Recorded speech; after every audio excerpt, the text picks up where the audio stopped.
এখানে যারা ফরেনার যারা রয়েছে তারা যখন দেখছে যে ওর সাথে সবাই ছবি তুলছে, তো সেখানে আমি কয়েকটা ফরেনারদের দেখলাম, তারা বলছে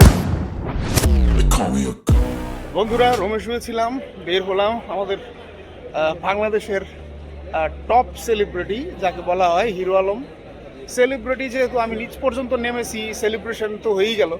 আমি ব্যক্তি হিরো আলমকে খুবই শ্রদ্ধা করি। তার যে মানসিকতা, তার যে এগিয়ে যাওয়ার যে অদম্য যেই একটা শক্তি, সেটাকে আমি অবশ্যই সাধুবাদ জানাই। বাট একজন বিনোদন কর্মী হিসেবে পাশাপাশি বাংলাদেশের সংস্কৃতিতে অবদান রাখার যে জায়গাটা আছে, সেখান থেকে যদি আমি চিন্তা করি তাহলে কিন্তু হিরো আলম অবশ্যই বাংলাদেশের জন্য একটা লজ্জা।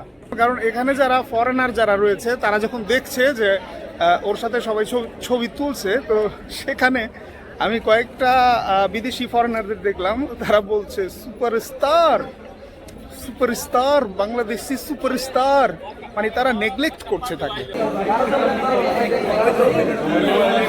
হিরো আলমের যে মানসিকতা, হিরো আলমের যেই ফাইটটা সমাজের সাথে, তার ব্যক্তিগত কেরিয়ারের সাথে, সেটা কিন্তু আসলেই আমাদের জন্য অনুকরণীয়, অনুসরণীয়। তার উদ্যমটা কিন্তু সত্যি চোখে পড়ার মতো এবং শিক্ষণীয়। তার এই অদম্য যে ইচ্ছা শক্তি, যে আপনি খাটো হন, কালো হন বা যাই হন, আপনি নিজেকে একটা সুউচ্চতায় নিয়ে যেতে পারেন, তারই কিন্তু একটা দৃষ্টান্ত। বন্ধুরা, এটাই হচ্ছে সেই গোল্ড চোক, যেখানে প্রতিদিনই প্রায় অনুষ্ঠান লেগেই থাকে। বিভিন্ন দেশ থেকে সেলিব্রিটিরা আসে এখানে শোরুম উদ্বোধন করার জন্য, এই জুয়েলারি যেই শপগুলো রয়েছে এগুলো উদ্বোধন করার জন্য। এখানে সাকিব আল হাসান এবং হিরো আলম এসেছিলেন আরাফ খানের সেই আরাফ জুয়েলার্স উদ্বোধন করার জন্য, যেগুলো নিয়ে বাংলাদেশে অনেক কন্ট্রোভার্সি হয়েছে। দুবাইয়ের এই গোল্ড মার্কেটটাকে পৃথিবীর সবচেয়ে বড়, সবচেয়ে বৃহৎ গোল্ড মার্কেট হিসেবে কিন্তু বিবেচনা করা হয়।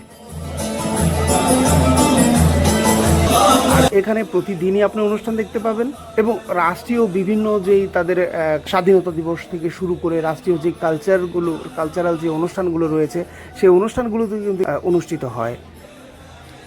আর এই জায়গাটা সবসময় সরগরম থাকে, আর এখানটাতেই আমি থাকি।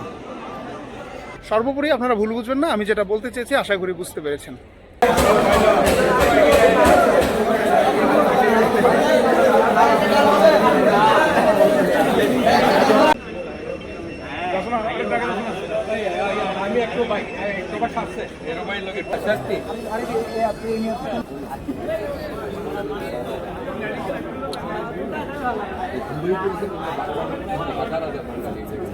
সব ক্লাসের লোক হয়ে গেছে।